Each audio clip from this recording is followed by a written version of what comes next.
2011년 1월 15일 소말리아 해적에게 피납된 화물선 3호 주얼리호를 구출하기 위해 대한민국 해군 청해부대는 아덴만 여명작전이라는 이름으로 해상작전을 펼쳤습니다. 대한민국 해군, 특별히 UDT 대원들이 납치 6일 만인 1월 21일 해적 8명을 사살하고 5명을 생포하는 동시에 인질 21명 전원을 구출하여 작전을 성공적으로 마쳤습니다. 이로써 대한민국 군의 작전 능력이 세계의 주목을 받으며 우리 군의 위상을 높이게 되었고, 이때부터 우리나라의 많은 군수 장비들이 해외로 이제 팔리게 되는 활로를 열게 되었습니다. 그러나 이때 해군의 뛰어난 능력에도 주얼리호에 석회균 선장이 없었다면 여명작전의 성공은 보장할 수가 없었답니다. 석회균 선장은 해적들의 감시를 피해 우리 해군에게 해적의 숫자와 무장 상태를 정확하게 알려왔고, 대의 속도를 늦추기 위해 기관실 선원들에게 기름에 물을 타게 해서 고장을 유도를 했습니다. 석 선장의 목숨을 건 영웅적인 도움으로 인해 해군은 정확한 작전을 세웠고 대에 진입할 수 있었습니다. 이 과정에서 석회균 선장은 앙심을 품은 해적들에 의해 복부에 5벌의 총상을 입고 중태에 빠지고 맙니다. 급히 가까이에 있는 오만이라는 나라 오만의 가장 큰 병원으로 옮겨져 수술을 받았지만 상황은 더욱 나빠져 생명이 경각에 달리게 됩니다. 바로 이때 아주대학교 의과대학 이국종 교수팀이 현지로 급파되었습니다. 이국종 교수가 직접 서술한 바에 따르면 석회균 선장은 한국 의료진이 가더라도 실패의 부담이 매우 컸고, 이 교수가 오만행을 결정하는 바람에 병원 윗선에서 불같이 화를 쏟아내는 등 그야말로 사면초가의 상황이었다고 합니다. 이 교수는 오만에 도착하여 2차 응급수술을 자신이 직접 집도했으나 석회균 선장의 용태는 나아지지 않았고 한국으로 이송하여 근치 수술을 하는 수밖에 없다는 결론에 도달했습니다. 오만이라는 나라는 열악하기 때문에 근치 수술을 할 수 있는 시설 자체가 없답니다. 문제는 석회균 선장을 일반 여객기나 군용기로는 이송이 불가능하여 전문적 의료 장비를 갖춘 에어 앰뷸런스를 이용해야 한다는 점이었습니다. 독일의 에어 앰뷸런스 회사와 계약하려 했으나 한국 정부가 미적거리는 사이 이 에어 앰뷸런스는 다른 환자 이송을 위해 떠나버렸고, 급히 스위스의 에어 앰뷸런스 회사 레가와 접촉하여 비행기를 섭외하는 데는 성공했으나 이 회사도 계약금을 바로 입금하든가 아니면 정부 차원의 지급 보증을 요구했습니다. 이때 에어 앰뷸런스 총 이용 대금은 우리 돈으로 4억 원이 훌쩍 넘는 거액이었습니다.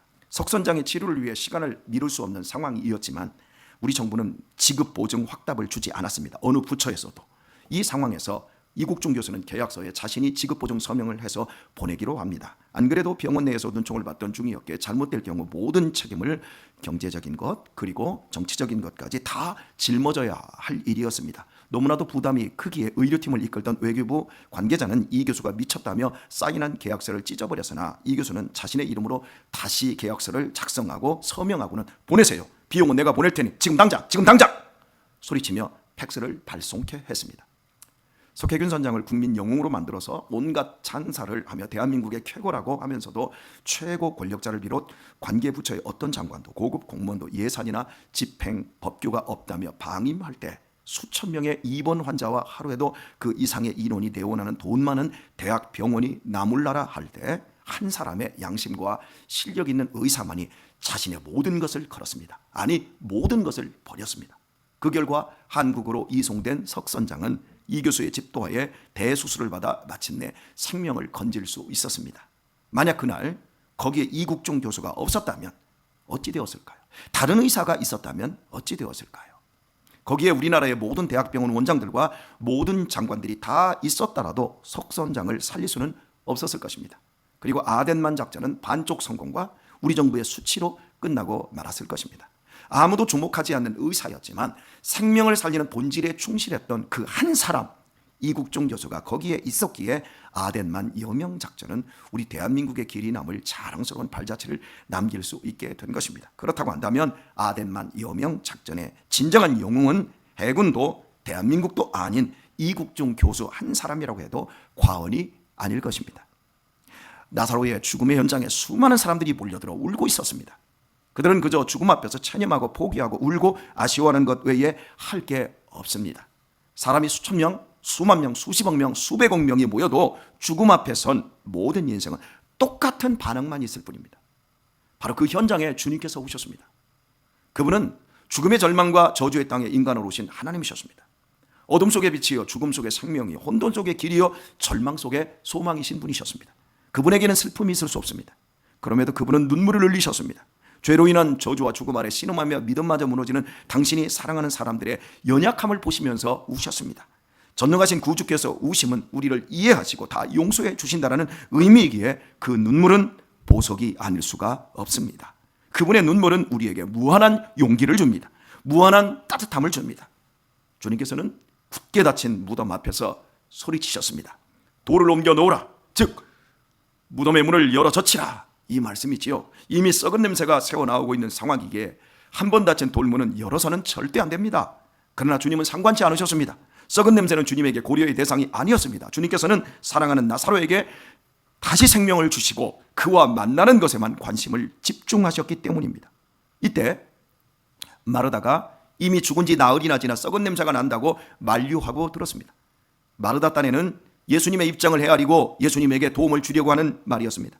예수님을 위해서 하는 행동이었습니다. 이때 주님께서는 내 말이 네가 믿으면 하나님의 영광을 보리라 하지 아니하였느냐라고 말씀하십니다. 내가 내 말을 믿으면 하나님의 영광을 본다고 하지 아니하였느냐? 과거에 하신 말씀을 상기하고 있는 거지 지금 주는 말씀이 아니에요. 과거에 하신 말씀을 상기시키고 있는 거예요. 그런데 예수님께서는 언제 마르다에게 이런 말씀을 하셨을까요? 사복음서에는 기록되어 있지 않지만 그러나 과거 어느 시점에서 분명히 마르다에게 이 말씀을 하셨기에 상기시키는 것만은 분명합니다. 믿으면 하나님의 영광을 본다는 이 말씀은 우리에게 얼마나 귀한 말씀입니까? 제가 여러분들에게 항상 하고 있는 말씀을 증거할 때마다 제가 계속해서 되풀이하는 말씀 가운데 여러분에게 드리는 말씀이 믿으면 영광을 본다는 겁니다. 믿음대로 된다는 말입니다. 예수님께서 제일 많이 하신 말씀입니다. 믿음대로 되어집니다. 할렐루야. 여러분이 믿으면 영광을 봅니다. 이것은 우리 신앙의 핵심 진리입니다. 믿음에는 엄청난 보상이 있다는 겁니다. 우리는 많은 일들을 믿음으로 시작합니다. 그런데 결과가 좋지 않습니다. 자녀 교육도 자녀에 대한 믿음으로 합니다. 결혼도 배우자에 대한 믿음으로 합니다. 다 믿음으로 하는 겁니다. 다 믿음으로 시작하는데 결과가 좋지 않습니다. 인간적인 방법으로 했을 때보다 결과가 더 나쁘게 신앙 안에서 일이 이루어졌다고 합시다. 그러면 그럴 때 우리의 믿음은 위기를 맞이하게 됩니다. 대부분 자포자기 상태나 원망을 할 수 있습니다. 하나님의 무관심을 탓하면서 주저앉을 수도 있습니다. 믿음은 영광을 본다고 했기에 영광을 볼 때까지 계속 믿고 가야 하는데 믿고 버텨줘야 되는데 스스로 믿음을 끝내버리는 겁니다. 기억하십시오. 믿음의 끝은 좌절이 아닙니다. 끝날 때까지는 끝난 게 아닙니다. 인간의 영광은 죽음으로 끝나지만 하나님의 영광은 죽음 너머까지 이어집니다. 다시 한번요. 인간이 이 땅에서 아무리 영광스러워도 죽음과 함께 모두 끝입니다. 하지만 하나님의 영광은 이 땅에서 못 본다 할지라도 죽음 너머까지 이어진다는 걸 기억하십시오. 그러므로 죽음도 끝이 아닙니다. 우리 믿음의 끝은 죽음이 끝이 아닙니다. 무덤 앞에까지 우리는 믿음을 잃지 않아야 될 이유가 여기 있는 겁니다. 그렇다면 믿음의 끝은 어디에 있습니까? 하나님의 영광을 보는 자리, 거기가 끝입니다. 여러분이 믿었습니까? 하나님의 영광이 나타날 때까지 끝이 아님을 믿으시길 바랍니다. 반드시 하나님의 영광을 보는 날이 올 겁니다. 그러니까 어떤 경우에도 여러분이 믿음이 있다면 믿음을 포기하지 않아야 합니다. 많은 사람들이 착각하고 있는 사실은 믿음은 믿을만 해야 믿을 수 있다고 생각하는 겁니다. 목사를 믿을만 하니까 믿는다고 착각하고 있는 겁니다. 장로님을 믿을만 하니까, 권사님을 믿을만 하니까 믿는다고 스스로가 착각하고 있는 겁니다. 여러분, 이것은 인간적인 믿음입니다. 인간적인 믿음은 신뢰를 기반으로 합니다. 신뢰를 바탕으로 믿음이 이어집니다. 절대 신뢰할 수 없는 사람은 믿지 않습니다. 신뢰관계가 끊어지면 믿음도 끝장이 나는 겁니다. 그러나 우리가 하나님과 하나님의 말씀을 믿는 것은 믿을만 해서가 아니라는 걸 기억하십시오. 우리가 하나님의 말씀을 믿고 하나님을 믿는 것은 다른 방법이 없기에 믿는 겁니다. 죽음은 인간의 결론입니다. 모두가 죽었고 모두가 죽을 것입니다. 나도 반드시 죽습니다. 성은이도 반드시 죽고요. 예은이도 반드시 죽어요. 그게 인간입니다. 인간은 죽음 앞에서 무능하고 무력할 뿐입니다. 그러나 딱 한 사람, 딱 한 분, 죽음을 호령하고 죽음을 정복하신 분이 계십니다. 그분은 당신의 죽음으로 모든 인류를 책임지고 죄와 죽음으로부터 구원하기로 지급 보증을 약속해 주셨고 십자가에서 죽으셨다가 약속한 대로 3일 만에 살아나셨습니다. 그리고 당신을 믿는 자들의 구주가 되셨습니다. 바로 그분이 오늘 우리에게 당신의 말을 믿으면 하나님의 영광을 본다고 마르다에게 대신 말해주고 있습니다. 그러므로 이런 강력한 분을, 그분의 말씀을 믿지 않는 것은 미친 인간이 아니고는 할 수 없는 행동입니다. 이 예수님을 안 믿는 사람들은 미쳤기 때문에 안 믿는 겁니다. 세상 사람들은 미쳤는 겁니다. 잘못된 것에 미쳐있기 때문에 진짜에 미칠 줄을 모르는 겁니다. 신뢰가 있고 없고 문제가 아닙니다. 유일하기 때문에 믿는 겁니다. 믿어지지 않아도 믿는 것이 최선인 겁니다. 그게 우리가 가진 믿음입니다. 최다인, 그렇지? 영상 하나 볼까요? 얼마 전에 작곡한 김자옥 씨의 간증입니다. 밤에 이렇게 자는데 갑자기 어디서 전화가 왔어요. 큰언니가 갑자기 죽었대요. 그때 큰언니 나이가 39살이에요. 그때 제가 깨달은 건 우리 엄마, 아버지, 형제들 전부 그렇게 주위에서 전도하고 해도 교회 안 다니고 뺀질뺀질하게 하더니 큰딸을 잃고서야 회개하는 거예요. 그래가지고 그때 금요일날 장례를 치르고 그 주 일요일부터 지금까지 저는 교회를 다니는 거예요. 그때부터 세상에 아무것도 보이는 게 없어요. 이쁨은 뭐하고 돈 많으면 뭐해요? 남편이 훌륭하면 뭐하고 좋은 학교 나오면 뭐해요? 아무 소용없어요. 하나님이 걷어가면, 목숨 뺏어가면 끝이에요. 거기서 끝나면 괜찮죠. 목숨이 끝난 다음에 천국과 지옥이 있대잖아요. 있대는데 지옥에 안 가기 위해서라도 믿어야죠. 잘 보셨죠? 예수님을 믿고 의지하는 일은 인간의 몫입니다. 그리고 이 믿음에 따른 역사는 하나님의 몫이고 하나님의 책임입니다. 인간은 믿고요, 믿는 결과는 하나님이 이루신다는 거예요. 내가 믿어서 내가 영광을 만드는 것이 아니라 나는 믿기만 할 뿐, 믿음의 역사와 믿음의 영광은 하나님이 하신다는 거예요. 그러므로 인간은 하나님의 영광을 볼 때까지는 스스로 믿음의 끝을 낼 수가 없는 거예요. 썩은 냄새 나는 무덤 앞에서 주님께서는 마르다에게 이 믿음의 핵심 원리를 상기시켜 주셨고 그 말씀을 듣는 순간 마르다의 마음에 믿음이 발동을 합니다.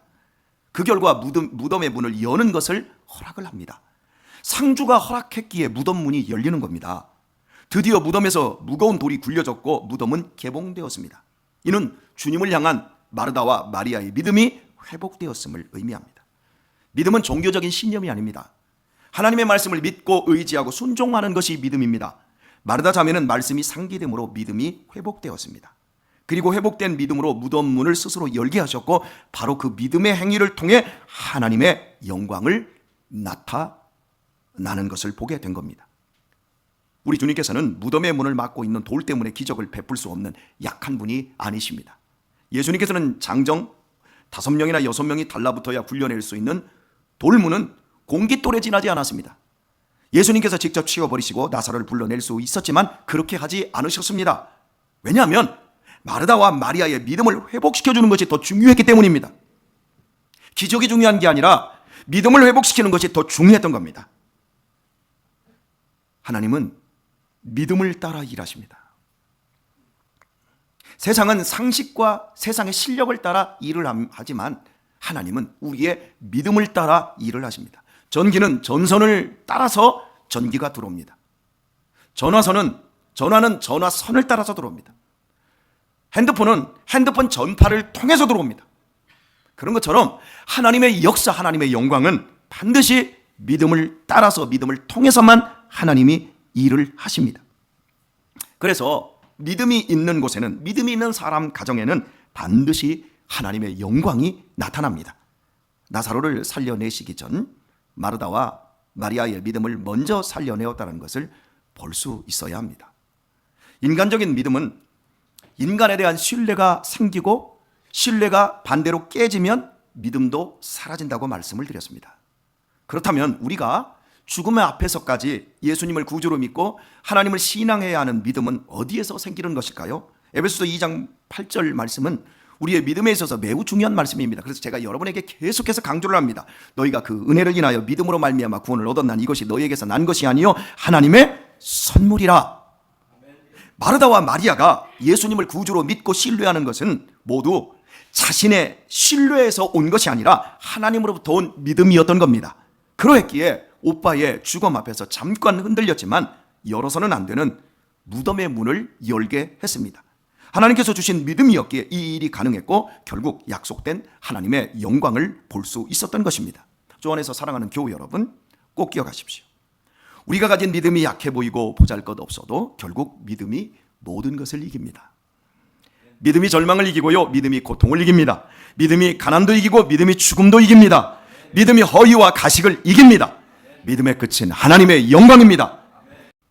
여러분, 믿음이 세상을 이기는 걸 믿으시길 바랍니다. 믿음의 끝은 하나님의 영광입니다. 지금 내가 가진 믿음은 인간적인 믿음인 것 같습니까? 하나님이 주신 선물인 것 같습니까? 간단히 알 수 있습니다. 인간적인 믿음은 인간적인 갈등과 시련이 왔을 때 포기되고 말지만, 하나님의 선물로 받은 믿음은 이런 위기와 시련이 왔을 때 견디고 버텨 결국에는 하나님의 영광을 보고야 맙니다. 간단합니다. 그러므로 믿음으로 시작했다면 나타난 현실이 너무나 실망스럽다 할지라도 뒤로 물러날 필요는 전혀 없는 겁니다. 하나님의 영광이 나타나지 않으면 끝이 아니기 때문입니다. 나에게 최고의 날이 오기까지 끝이 아닌 겁니다. 내 인생 최고의 날은 언제입니까? 무덤에 들어가는 날입니다. 그 끔찍하고 무서운 죽음의 문이 열릴 때 동시에 천국 문이 열리게 되는 것을 내 눈으로 보는 것, 그날이 내 인생 최고의 날일 겁니다. 그날이 알곡 성도에게는 하나님의 영광을 보는 날입니다. 그러나 우리 중에는 안타깝게도 쭉정이도 있고 가라지 신앙도 있습니다. 진짜같이 생겼지만 가짜입니다. 지금 그런 분들은 인간적인 신뢰를 바탕으로 내 상식과 내 소견에 옳은 대로 믿고 있습니다. 상식을 넘어서 순종할 필요도 없고요, 나 자신을 부인할 이유도 없이 마음껏 인간의 영광을 누리면서 믿음 생활을 하고 있지만 마지막 날 무서운 죽음의 문이 열릴 때 지옥의 문도 열린다는 것을 기억해야 할 것입니다. 이것은 제 이야기가 아니라 예수님의 이야기입니다. 주 안에서 사랑하는 교우 여러분, 지금 믿음을 포기해야 할 상황인데 여전히 버티고 계신다면 기뻐하십시오. 인간의 신뢰가 끝나는 그때부터 하나님께서 역사하시기 때문이며 반드시 하나님의 영광도 볼 것이기 때문입니다. 만약 이런 과정이 없으면 내가 잘해서 결과가 좋은 것이지, 내가 잘해서 정말 결과가 좋은 것인지, 하나님께서 일하신 것인지 구별되지도 않을 뿐만 아니라 내 믿음이 하나님의 선물인지 나의 본능에 있는 종교심의 만족을 위한 것인지 구분되지도 않습니다. 여러분에게는 믿음이 있습니다. 하나님께서 주신 믿음이 있습니다. 그런데 믿음이 혹시 약해지고 있습니까? 믿음이 약해지고 있는 것을 스스로 느끼신다면 주님의 말씀을 듣는 곳으로 가까이 나오셔야 합니다. 말씀을 멀리하면 믿음은 더욱 약해지고 악수를 두게 되고 삶을 그만큼 손해를 보는 대로 끌려가게 됩니다. 믿음이 약해질 때는 더욱 말씀 앞으로 가까이 오셔야 믿음도 삶도 빠르게 회복되는데, 이상하게 믿음이 약해지는데 자꾸 말씀에서 멀어집니다. 큰 시험에 빠진 겁니다. 공중권세 잡은 마귀가 하나님의 자녀들에게서 빼앗고자 하는 것은 오직 믿음 하나라는 걸 여러분 아십니까? 돈을 빼앗고 건강을 빼앗고 평안을 빼앗는 것이 마귀의 목적이 아닙니다. 오히려 그런 모든 것을 주면서 믿음을 뺏으려고 합니다. 네가 나에게 절해봐, 여기서 뛰어내려봐, 내가 너에게 다 줄게. 이게 예수님을 향한 마귀의 유혹이었습니다. 안목의 정욕, 이생의 자랑, 다 이런 것들로 우리의 믿음을 빼앗으려고 합니다. 다 주고 믿음만 빼앗으면 끝장나기 때문에 모든 수단과 방법을 동원하여 믿음을 잃게 만들고자 합니다. 인간적인 연약함을 이용해서 믿음을 빼앗고자 온갖 짓을 합니다. 많이들 여기에 속아서 넘어갑니다. 돈 때문에 믿음을 잃고, 건강 때문에 믿음을 잃고, 심지어 교회 안에서 상처 때문에 믿음을 잃어버리는 사람들이 있습니다. 생각해 보십시오. 어떤 사람은 가난해서 믿음을 상실하고, 반대로 어떤 사람은 부유해서 믿음을 상실합니다. 어떤 사람은 너무 건강해서 믿음을 빼앗기고, 어떤 사람들은 건강이 너무 약해서 믿음을 빼앗깁니다. 이렇게 믿음을 잃어버리는 사람들은 하나님이 주신 믿음이 아닌 인간적인 믿음인 쭉정이들인 겁니다. 이들은 아무리 말씀이 들려줘도 믿음의 회복이 일어나지 않습니다. 말씀을 들을 귀가 없고 깨닫는 마음이 없기 때문입니다. 죽어있기 때문입니다.